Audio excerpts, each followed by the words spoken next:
Hi, this is Ed Driscoll. Welcome to Silicon Graffiti. I'm speaking today with James Pearson, the author of Camelot and the Cultural Revolution. James has a rebuttal in the September issue of the New Criterion to a new book by Sam Tannenhouse. Tannenhouse, since 2004, has been the senior editor of the New York Times Book Review. Tannenhouse's new book is titled The Death of Conservatism. And James Pearson, we might as well start with the title of your rebuttal. Is conservatism dead? Absolutely not, Ed, and thanks very much. I'm delighted to be here with you again today. Thanks for stopping by. Actually, I think Sam's thesis that conservatism is dead has been disproven even before his book was published. Publication date was September 1st. The book was largely written in the breathless aftermath of Obama's election and inauguration. And over the first 6 or 8 months of his tenure, conservatism has made a considerable comeback. So I think Mr. Tannenhouse is guilty of having spoken too soon and having established a trend on the basis of one data point, namely last year's election. James, at the start of 2008, Nomi Emery wrote a piece for the Weekly Standard called Lead Time. It Isn't What It Used to Be.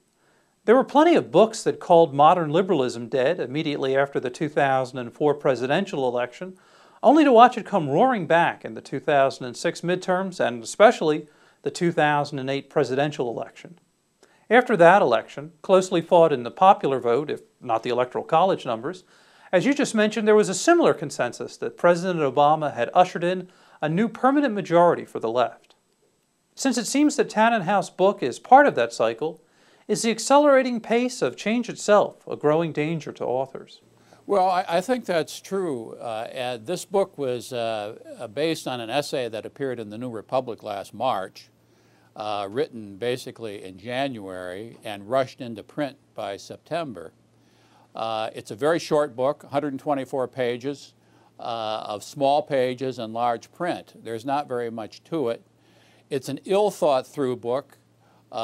It's a book that's not very systematic, and the author really gives very few facts to bolster the case that he makes. It's a very carelessly written book.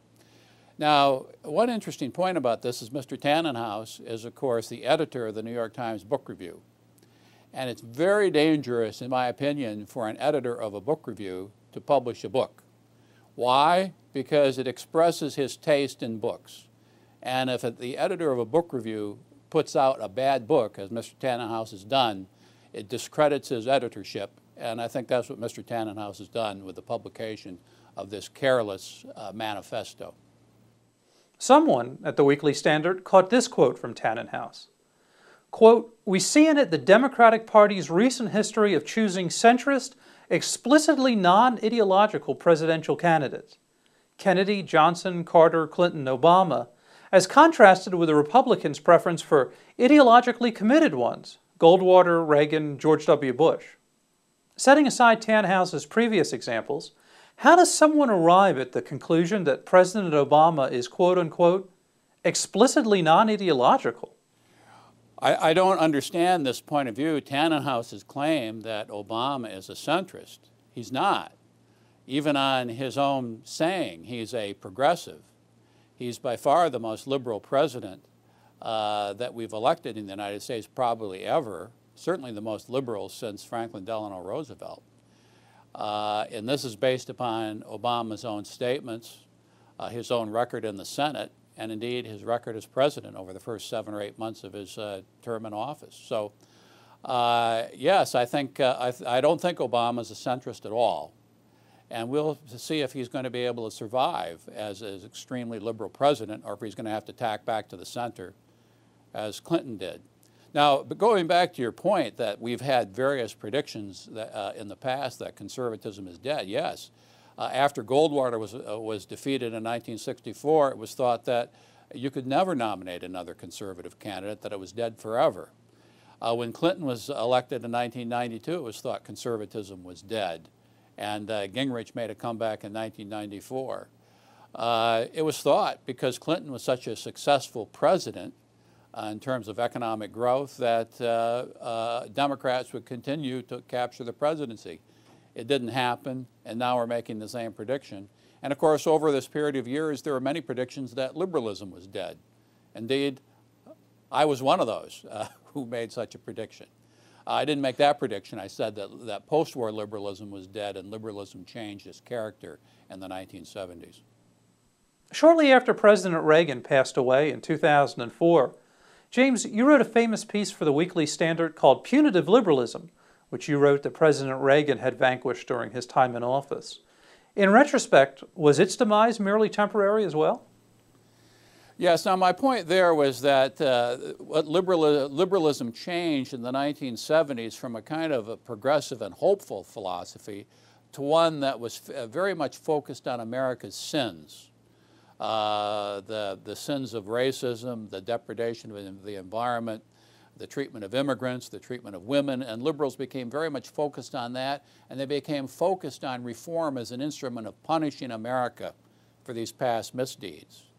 And this is the idea that drove liberalism off the track in the 70s and 80s, and it's still a very strong undercurrent there. We'll see if Obama has really been able to vanquish that, but I think there is a very strong tendency among liberals to see America as a society that's damaged by its past deeds and is in need of punishment and chastisement. In your article this month at the New Criterion, you mentioned the phrase that liberals like to use to refer to conservatism, the radical right. Conservatism by its very nature always seemed pretty traditional to me. What is it about it that liberals find so radical? Well, this is a point of Tannenhaus's book that's extremely confusing. Tannenhaus claims that many of the people that we regard as conservatives today, Sarah Palin might be an example of that, George W. Bush, President Bush would be an example of that. He denies that they're conservatives. He says that they are radicals, extremists, or reactionaries. Now, Tannenhaus uses a European definition of conservatism. By that, he means someone who simply wants to preserve the status quo, that is interested in preserving authority, and so that once something becomes part of the status quo, the duty of a conservative is to preserve it. Thus, those of us who criticize the New Deal or the welfare state are not being conservatives in this point of view, because these are part of the status quo. Just as a justice on the Supreme Court who overturns a precedent, a liberal precedent, is not being a conservative. The duty of a conservative is to take liberal achievements and then to preserve them as part of the new status quo. Now, conservatives in America have never behaved like that. Conservatives in America have been often heavily populist. That is to say, they have defended local governments, or they have defended democratic institutions as a bulwark against the encroachment of big government. So the problem with Tannenhaus is he uses a European model of conservatism to assess American conservatism, and that throws them very badly off the track. So as we head into the 2010 midterm elections, and with yet another attempt to socialize medicine on the horizon, where does conservatism, dead or alive, proceed from here? Well, the one thing that keeps conservatism alive is liberalism. If it weren't for liberalism, conservatism might have died a long time ago. But liberal governments continue to create issues that give ammunition to conservatives, and I suppose it works reciprocally as well. When conservatives are in power, they create issues for liberals. So as Obama moves forward and the Democrats move forward on health care, as they move forward on taking over the auto industry, for example, or the energy industry, the healthcare industry we've discussed, the financial industry, as huge deficits are run up and the dollar is weakened, that's going to give plenty of ammunition to conservatives to campaign against democratic policies. I don't think that there will be any shortage of issues for conservatives to run on.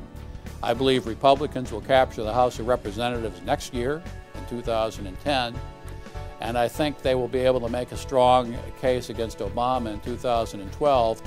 The great challenge for conservatives and Republicans is whether or not they can come up with a candidate in 2012. Everything depends upon the candidate who can bring all this together, much as Ronald Reagan did in 1980. And without that candidate, it may be extremely difficult. So it remains to be seen how all that works out.